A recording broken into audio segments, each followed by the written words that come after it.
Ankit Sharma ji, greater Noida से। राधा वल्लभ श्री हरिवंश महाराज जी। महाराज जी दंडवत प्रणाम। गुरुदेव, आपको पिछले 1 साल से यूट्यूब के माध्यम से सुन रहा हूँ। महाराज जी, मुझे बहुत ज्यादा जल्दी क्रोध आ जाता है और अपना विवेक खो देता हूँ और गाली देने लग जाता हूँ, जिसके कारण नरक के द्वार पर खड़ा हूँ। महाराज जी मुझे बचा लो, मैं कैसे क्या करूँ अभी? नाम जप में बच्चा बहुत सामर्थ है। अगर हम नाम जप करें और थोड़ा विवेकवान बने। हम क्रोध क्यों करते हैं? क्या हम में कमी नहीं है? तो हम अपनी कमियों को कभी क्या गुस्सा करके देखा? आप विचार करके देखना। अगर हम अपनी कमियों को गुस्सा करके देखे होते तो कमी रह ही नहीं जाती। क्या मन पे कभी गुस्सा हुई? क्या आप अपने ऊपर कभी गुस्सा हुए? क्या है दुष्ट, कितने जन्म हो गए विमुख होते हुए, सब में भगवान को देखना था, लेकिन आज भी तू शत्रु और मित्र, आज भी तू हित और अहित, आज भी अनुकूलता प्रतिकूलता मान अपमान देख रहा है। कभी आप अपने पे तो गुस्सा हुए नहीं। आपने अपनी गलतियों को, एक दो नहीं हजारों गलतियों को आपने क्षमा किया, तो वो क्षमा बाहर क्यों नहीं करते आप? अगर किसी से त्रुटि दिखाई दे रही, यद्यपि शास्त्रीय सिद्धांत, क्रोध हमारे अंदर की कमी से आता है। कामः संजायते क्रोधा, क्रोधा स्मृति विभ्रमः, स्मृति भ्रंशात् बुद्धिनाशो, बुद्धिनाशात् प्रणश्यति। जैसा आपने कहा मैं गाली बकता हूं, मैं गुस्सा हो जाता हूं, अपने पर शासन नहीं रहता है, उसका मूल है काम। जब हम कामना करते हैं कि ये आदमी ऐसे चले, ये ऐसा बोले, हमारा ऐसा सिद्धांत है, आपको ऐसा करना पड़ेगा, और जब कामना करते हैं उस कामना में बाधा पड़ती है तो क्रोध आ जाता है। अगर कामना की पूर्ति होती है तो लोभ जागृत हो जाता है, अनुकूलता में फंस जाता है। फंसना दोनों में ही है, स्मृति दोनों ही नष्ट करती है, या क्रोध प्रकट हो जाए या लोभ प्रकट हो जाए। तो हमें इस बात पर ध्यान देना है कि धर्म सिद्धांत हमारे लिए है या उनके लिए है? सत्संग हमारे लिए या उनके लिए? साधक सत्संग अपने लिए सुनता है, शास्त्र सिद्धांत अपने लिए पढ़ता है कि ऐसी स्थिति में मुझे क्या करना चाहिए। हम क्या है, दूसरों पर ज्ञान थोपते हैं कि तुमको ऐसा चलना चाहिए अपनी अनुकूलता के लिए। वो अज्ञानी ही है। हमें जो ज्ञान प्राप्त हुआ है, जो सत्संग प्राप्त हुआ है, वो अपने अंदर विकार ना पावे। आ गया तो उसका समन कैसे करे, इसके लिए ये हमें गाली न दें, ये कोई प्रतिकूल ना हो, पूरी सृष्टि में कोई हमसे ऐसा बर्ताव न करे, असंभव। तुम क्या चीज हो? बड़े बड़े महात्माओं को सामने से गालियां दी जाती हैं, अपमान होता है, बड़े बड़े देशभक्तों के विरोधी लोग हुए हैं, क्या क्या वर्णन किया जाए। लेकिन अपनी क्षमता बढ़ानी है। अद्वेष्टा सर्वभूतानां मैत्रः करुण एवच निर्ममो निरहंकारा सम दुखा सुखा क्षमी, क्षमावान। मुझे वो प्रिय भगवान कह रहे हैं। किसी भी जीव के अंदर हमको दोष दर्शन नहीं करना। सच्ची पूछो, यदि हम हरा चश्मा लगाएं तो हरा हमको दिखाई दे रहा है, हमारे अंदर गड़बड़ी है, दूसरों के अंदर नहीं। हमें ये मानना है, तभी हम मुक्त होंगे। जब सच्ची मानो आपके अंदर की कमियां दूर हो जाएंगी तो आपको सब में, जैसे गोस्वामी जी देख रहे हैं ना, जड़ चेतन जग जीव जत सकल राम मैं जान, मेरे प्रभु सब में है। अब जब निज प्रभु में देखें जगत तो कैसन करें विरोध। अब सब में हमारा प्रीतम रमा है तो हम झगड़ा किससे करेंगे, क्रोध किससे करेंगे? मतलब अगर हम पूरा फाइनल में इस सवाल को हल करें तो हासिल लगाना भूल गए, जो हासिल था वो जोड़ना भूल गए। सब में प्रभु हैं ये हम भूल गए। अब हम अपना, तुम पुत्र हो, तुम्हारा ये कर्तव्य, तुम पत्नी हो, तुम्हारा ये कर्तव्य, लेकिन तुम क्या हो? तुम क्या हो? तुम्हारा कर्तव्य क्या है? अगर उस समय उसके ऐसे आचरण हो रहे जिससे तुम्हें गुस्सा आता है, अब तुम्हारा कर्तव्य क्या है? अपने कर्तव्य को भूल जाने वाला साधक नहीं होता, दूसरे कर्तव्य को देखने वाला साधक नहीं होता। साधक अपने कर्तव्य को देखता है हर परिस्थिति में कि इस समय मेरा कर्तव्य क्या है। अगर नहीं समझ में आता तो गुरुजनों से पूछे जाके कि ऐसी परिस्थिति में मेरा। तो सबसे पहला क्रोध से बचने का उपाय है, दोनों दांत मिला लो और मौन हो जाओ, नहीं बोलना, और नाम जप करने लगे। हट जाओ उस समय, नहीं तो वो वेग है क्रोध का, जैसे काम का वेग होता है ऐसे क्रोध का वेग होता है। और क्रोध का वेग है दुरुक्ति, गाली, जो आप कहते हैं कि देते हैं, कठोर वचन, और फिर जब इसका और बल बढ़ेगा तो हिंसा, अधर्माचरण, प्रहार, ये सब शुरू हो जाता है। क्रोध का बहुत बड़ा स्वरूप है, मतलब पूरा नाश कर सकता है, पूरा नाश कर सकता है। क्रोध का ऐसा है, भाई भाई को मार सकता है, पुत्र पिता को मार सकता है, पिता पुत्र को मार सकता है, पति पत्नी को मार सकती है, पत्नी पति को, मतलब क्रोधावेश आ जाए तो कुछ भी हो सकता है। इसी का समन करना है। समन हो जाएगा मौन और नाम जप। अगर नाम जप नहीं हो तो मौन रह नहीं सकते कि अच्छा रुक जा, हम थोड़ी देर चुप है तो तू समझ रहा है बहुत बड़ा हो गया, बहुत बलवान है, अब लेता जा। अब वो क्रोधावेश एकदम फूट पड़ेगा। नाम जप, राधा राधा राधा राधा। उस समय विचार नहीं काम करेगा। नाम जप करो, मौन रहो और हट जाओ। अपनी हार मत देखो कि मैं हार गया, ये कल से और हमें परेशान करेगा। नहीं नहीं नहीं, तुम अगर हार गए हो तो कोई देख रहा है, वो ऐसा हराएगा उसे कि चिंता मत करो, तुम चुप रहो, बस तुम चुप रहो, वो जीत जाएगा। जो चुप रहा वो जीत जाएगा। और जो ये समझा कि देखा अब डाउन हुआ ना, उसको डाउन करने वाला कोई और है, बहुत बढ़िया डाउन कर देगा। सहन करने वाले के अंदर अध्यात्म की उन्नति होती है, और जो उसको कष्ट देता है वो अपने आप वही कर्म उसका नाश कर देता है। हमने एक बार सुनाया था, एक बड़ी नाव में सब बैठे, कभी कभी ऐसी नावें होती है बड़ी बड़ी नदियों में 100-100 लोग बैठ जाते हैं, 150-150 लोग। तो उसमें 2 सरकारी कर्मचारी चढ़े जिनके हाथ में संगीन बंदूक भी थी। तो एक संत बैठे थे, उनके शिष्य बैठे थे, तो वहीं खड़े हुए जहाँ शिष्य बैठे थे, तो उन्होंने घुटनों में जूते से मारा, साइड हो। बाबा जी को तो कोई भक्त ही समझ पाएगा, नहीं तो नहीं लगता कि भिखारी है या शायद, पर ये पता नहीं कि किनके भिखारी हैं, ये किनके हैं ये तुम्हें पता नहीं। तो ऐसे बूट मारे साइड में। अब पास में गुरुदेव बैठे थे, उनको धक्का ना लगे, अच्छा वहां जगह थी नहीं, सबको ठस के ऐसे बैठा गया था। फिर उसने पूरा बूट उसके पैर में रख दिया। अब वो संत ऐसे करके रह जाते सही, ऐसा पूरी नाव भर वो करता है बार बार। और जब नाव रुकी तो पानी से पहले ही रुक जाती है। कुछ पानी किनारे का ऐसा होता है जहां नाव नहीं जाती है, तो फिर वो अपनी बंदूक को ऐसे करके छलांग जो लगाई, बूटे ही फिसला, और जो संगीन थी ना वो गर्दन में। तो गुरुजी ने 2 थप्पड़ अपने शिष्य के मारे। उसने कहा अगर थोड़ा तुम बोल देते, थोड़ा कुछ कह देते तो बच जाता, कुछ नहीं बोले ना, मर गए। उमा क्षमा साप होते भारी, ये सिद्धांत समझ लो। अगर सह पाए तो अपने कर्म जाय अवतारी। अगर तुमने क्षमा कर दिया तो सांप से भी बढ़कर हो गया, तुम्हारा तो मंगल हो गया। अब ये क्षमा वहां जाएगी और उसका हिसाब कर देगी, ये हमसे। पर अपने को ये भी नहीं चाहना कि उसको कष्ट में भगवान उसकी बुद्धि शुद्ध करे। पर ये जैसे आप आगे पूछ सकते थे कि यदि मैं बार बार चुप रहूंगा तो अगला जो है वो बढ़ जाएगा और वो हमको सताएगा। नहीं नहीं, आपने जो क्षमा किया है वो बहुत बड़ा अस्त्र है, भगवान शंकर के वचन है।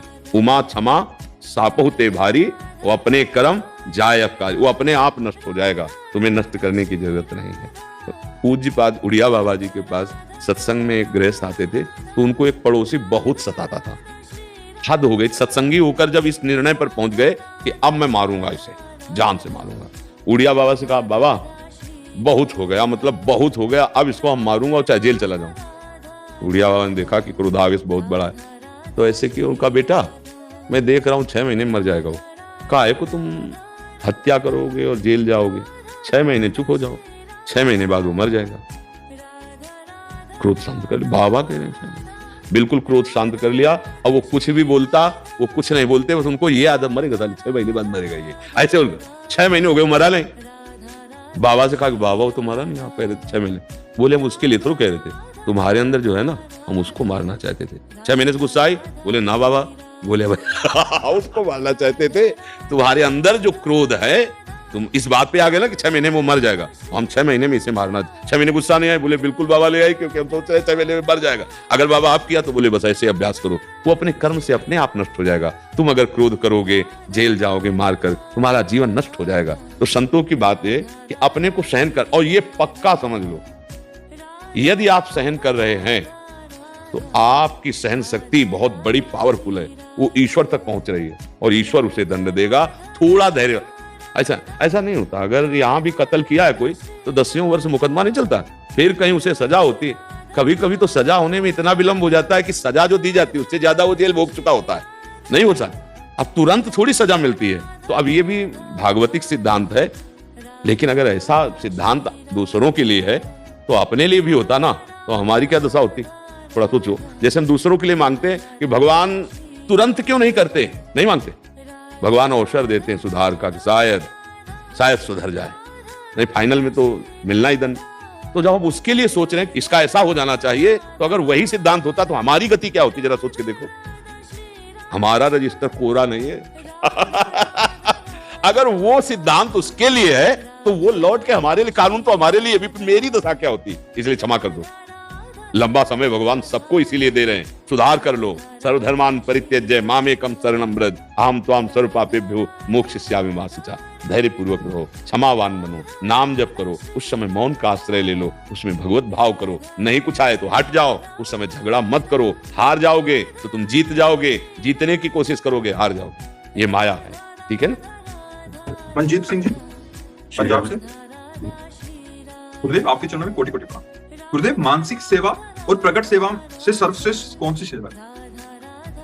बिना सीढ़ी पे चढ़े छत पे नहीं पहुंचा जा सकता। यद्यपि अगर हम सीढ़ी और छत का दोनों की बात करें तो यही कहा जाएगा छत ऊंचाई पे है, पर ऊंचाई पे चढ़ने के लिए सीढ़ी है। ऐसे ही मानसिक सेवा में पहुंचने के लिए प्रगट सेवा है। अगर हम प्रगट सेवा नहीं करेंगे तो हमारे अंदर मानसिक सेवा करने की योग्यता ही नहीं आएगी। प्रगट सेवा करते करते मानसिक सेवा होने लगती है।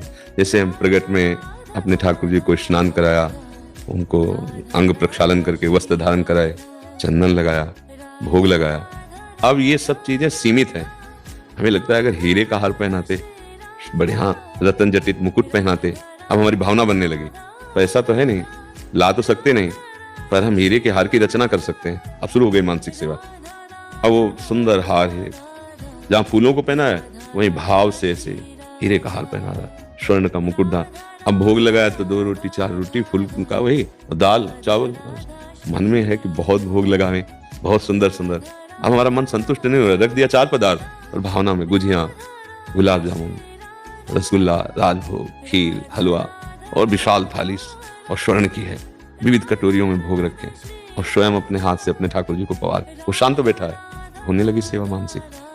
अब प्रगट सेवा की ही नहीं तो मन पवित्र ही नहीं होगा, तन नहीं पवित्र होगा।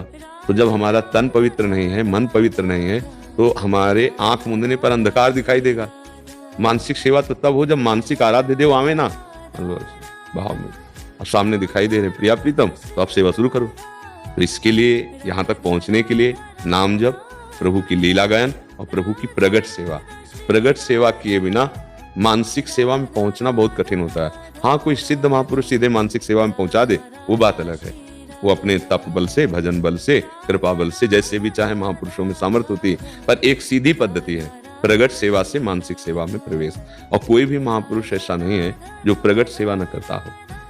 अगर वो आराध्य देव की नहीं करता है तो गुरुदेव की करता है, तो भाई तो प्रगट सेवा ही। मूर्ति में तो विराजमान है गुरुदेव। कोई किसी भी उपासना, किसी भी मार्ग का हो, क्या बिना अपने मूर्तिमान गुरु की सेवा के वो ब्रह्म पदवी को या निराकार तत्व को प्राप्त हो सकता है क्या? नहीं। तो पूजा तो शुरू हुई मूर्ति से ही ना, मूर्ति से पहुंच गया अमूर्त में। तो ऐसे ही हम प्रगट सेवा से मानसिक सेवा में पहुंचते हैं। तो इसीलिए जैसे अपने लोग अष्टयाम, 8 पहर लाडली लाल की प्रगट सेवा, तो असंतोष होता है सेवा में कि हमारे पास उतनी, जितना आप भाव करोगे ना, अब उतनी ना सामग्री ना उतना वैभव, जितना हमारा भाव बढ़ रहा है वो होने लगा। अब फूल हैं 4 और हमें प्रियालाल को फूल की पहाड़ में विराजमान करना है। अब सुंदर सुंदर रायबेल, जूही, हम मानसिक में गुलाब, इतना पहाड़ जो है, हमारे प्रियालाल उसी पे बैठे खेल रहे, हम देख रहे हैं, पूरी मानसिक सेवा। प्रियालाल के पहले भाव में आए ना, भावोत्सवेन भजताम रसकाम धेनु, तो अब उसके लिए हमें प्रगट सेवा और हमारा शरीर पवित्र आचरणों से युक्त हो जाए। पवित्र आचरणों से महाप्रभु हरिवंश चंद्र जी कह रहे हैं, जिन्होंने अष्टयाम सेवा का विस्तार किया, तय बालक नहीं भर्यो सयानब, काहे कृष्ण भजत नहीं नीके। तुम ठीक से भजन क्यों नहीं कर रहे हो? तुम बहुत चतुर हो, बालक नहीं हो, बहुत चतुर। देखो आज बहुत चतुर है, पर वो असत मार्ग से सुख ग्रहण करने में बुद्धि लगा के चतुर बना दी। सत मार्ग में क्यों नहीं चलते? ठीक से भजन क्यों नहीं करते? बोले ठीक से भजन क्या है? बोले कुत्सित वाद विकार परधन सुन सिख मंद परती बंच। गंदी बातें बोलना बंद करो, दूसरे की निंदा करना बंद करो। कुत्सित वाद और विकारें, काम क्रोध लोभ मोह मद मत्सर, इन पर दृष्टि रहे, ये तुम्हारे भजन रूपी धन को छीन न पाए।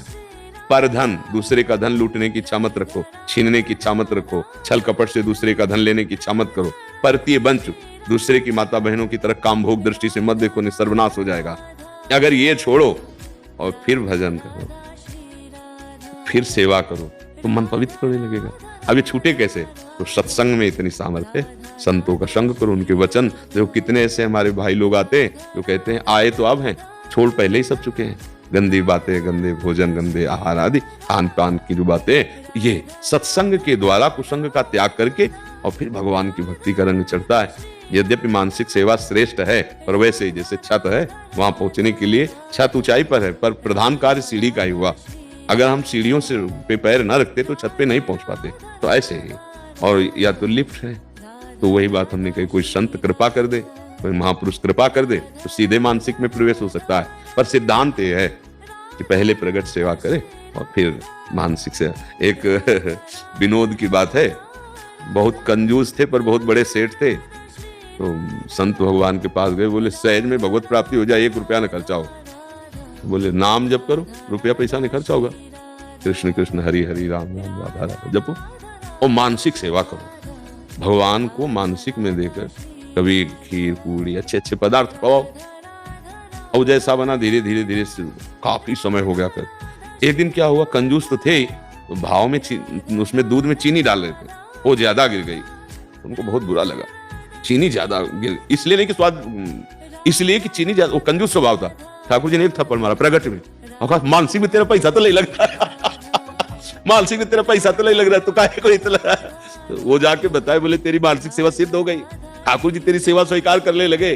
तो मानसिक सेवा यद्यपि सर्वश्रेष्ठ सेवा है, पर वो प्रगट सेवा से या किसी महापुरुष के आदेश और कृपा से सब कुछ संभव हो सकता है। भगवान के जो प्रेमी जन भजन के धनी है, वो कुछ भी कर सकते हैं, किसी के भी मन को पलट सकते हैं। उनमें सामर्थ्य है, वो उनमें प्रार्थना भी है। अगर वो हरि से प्रार्थना कर दें तो सब बात बन जाए। जैसे प्रहलाद जी प्रार्थना कर रहे हैं, इन जगत के जीवों का परम मंगल करो। आपका नाम लेकर, आपका चरणामृत पीकर, आपका लीला गायन करके हम आपकी माया पर विजय प्राप्त कर लेंगे। हमें आपसे आशीर्वाद की जरूरत नहीं, हमें आपके आशीर्वाद की जरूरत है इन लोगों की। प्रभु इन पर कृपा कर दो जो आपको भूले हुए विषय भोगों में लगे हुए। नाथ, मैं इनके दर्द को नहीं सह पा रहा। ये भक्त हृदय प्रहलाद जी तो जो नाम जप कर रहा है, चरणामृत पी रहा है, खूब लीला गायन कर रहा है, ठाकुर सेवा कर रहा है, तो मन तो अपने आप प्रभु में लग जाएगा। देखो, आप मानसिक भोग के लिए कोई ध्यान थोड़ी धरते हो संसारिक, पर आपका मन उधर रत है ना, तो देखो पूरी कल्पना कर लेता है, पूरी पिक्चर तैयार कर लेता है अंदर। कोई भी क्रिया करने जाओ, कोई भी भोग भोगने जाओ, कुछ भी करना हो तो पहले वो मनोराज्य पहले चिंतन के द्वारा पूरा तय हो जाता है, फिर बाहर क्रिया होती कि नहीं होती।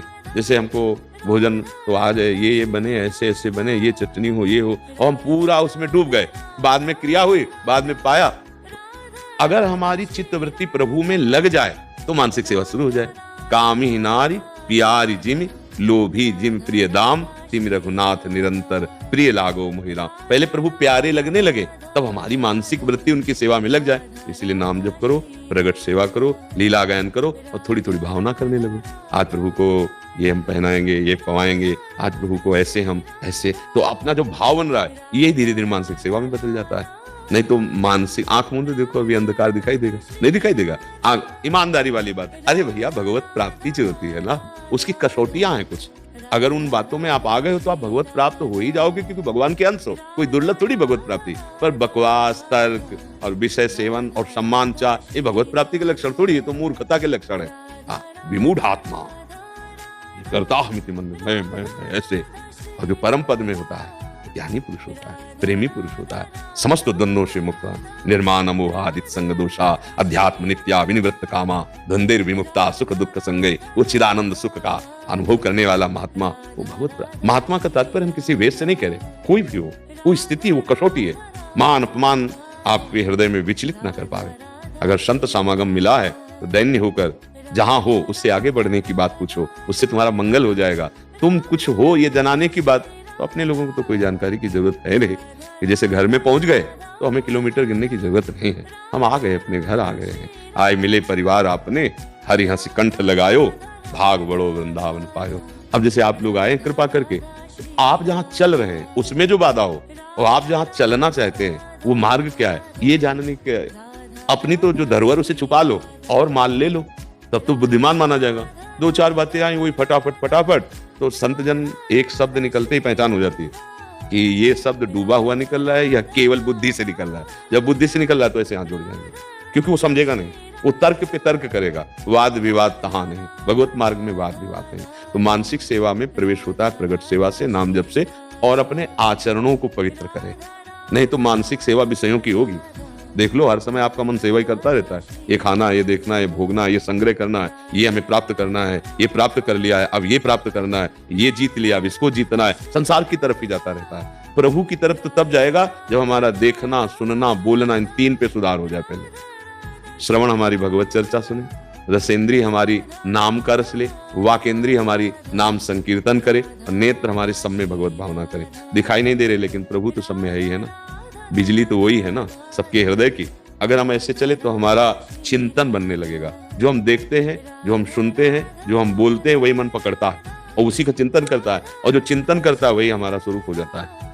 अगर हम गलत चिंतन करेंगे तो गलत हो जाएगा, सत चिंतन करेंगे तो सत चिंतन हो, हमारा सत स्वरूप है ही है। तो अब मानसिक सेवा का मतलब चिंतन, उसको अब देखो मन एकाग्र हो, मन पवित्र हो, मन संयमी हो, तब तो जैसे हम सेवा करने जाते हैं तो पहले पात्र मार्जन करते हैं ना, तो मानसिक सेवा में केवल मन ही पात्र है। अब वो निर्मल नहीं होगा, वो एकाग्र नहीं होगा तो मानसिक सेवा कैसे होगी? इसलिए पहले नाम जप करो, आपका चरित्र पावन हो और आपके विचार पावन हो, आपका हृदय दूसरों के सुख के लिए भावित हो जाए, मानसिक सेवा में भगवान कृपा कर देंगे, प्रवेश होने लगे।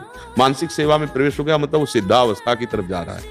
तो अभी तो देह भाव छूटा नहीं है ना। ध्यान करते समय जब